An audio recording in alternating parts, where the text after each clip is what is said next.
Hi, Kay. You're our new immediate past president. Do you have any reflections on the past 2 years as president of the AMTA Wisconsin chapter? Over the past 2 years, the thing that I'm most excited about is that we've really established such a strong volunteer team.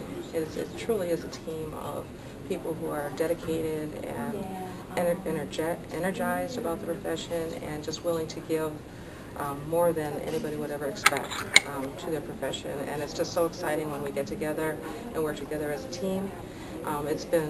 Was partly through my initiative, but also growing off of what has happened in the past. But one of my main initiatives was starting our board, what we call board days, which are anything but boring, but everything but extremely long.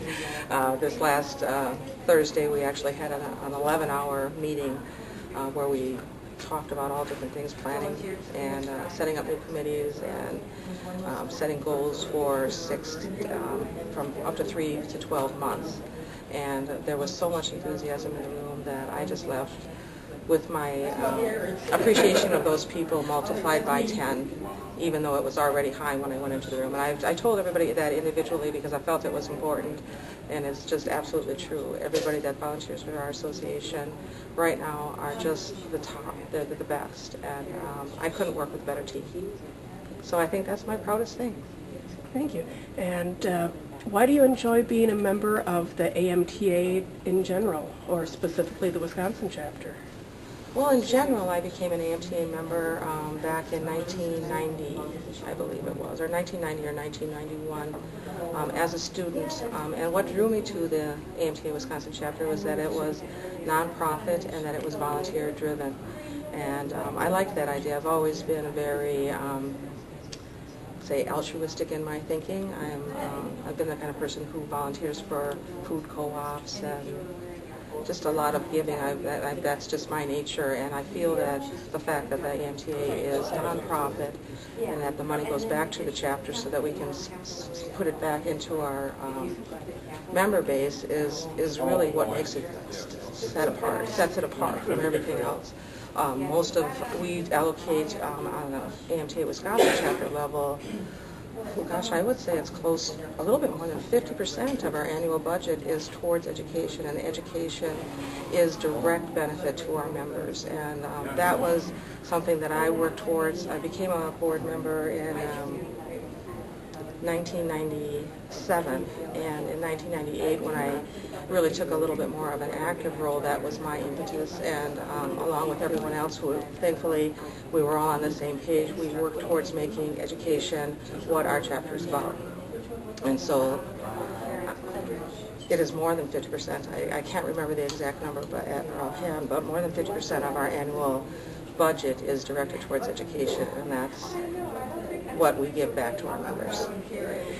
And stepping down from your role as president, now you are stepping into the role as immediate past president, where you will remain until another new president is elected sometime down the road. How else are you staying involved with the chapter other than in your advisory role to the new president and as a board member? I believe you said government relations is a new impetus for you? As president, and as is my propensity, I am sort of involved in every committee because it's just because I care and I like to know what everybody's doing. But as president, I've decided to step back and only be involved in 3.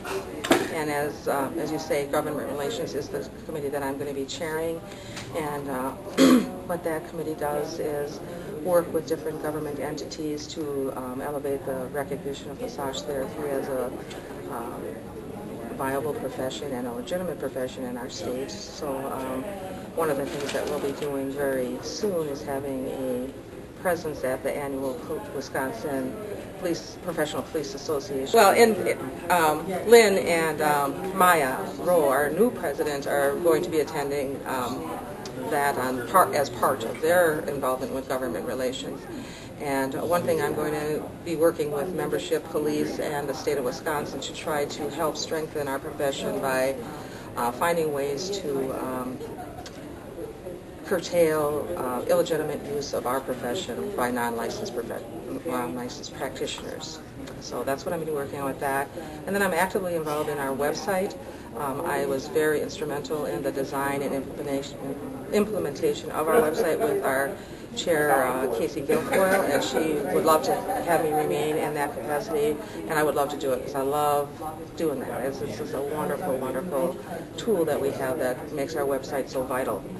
And then I also will be involved with, I forget, because it was going to be newsletter, but I'm really like to let that go. I've been involved with the newsletter since 1998 as well, and I would like to see other people move into being coordinating that a little bit more than I've still had a very active role in that, and I'm stepping back from that. Education! I am going to stay on the education committee because it is what I am. So I'm going to stay with the education committee in an advisory role, but also as a very active member of that committee. Very much appreciated. Okay, thank you for your years of service and your years of service to come forward. I know the membership has appreciated your leadership and the direction that you have assisted this chapter to move forward in. And again, thank you for your service. Thank you, Lynn.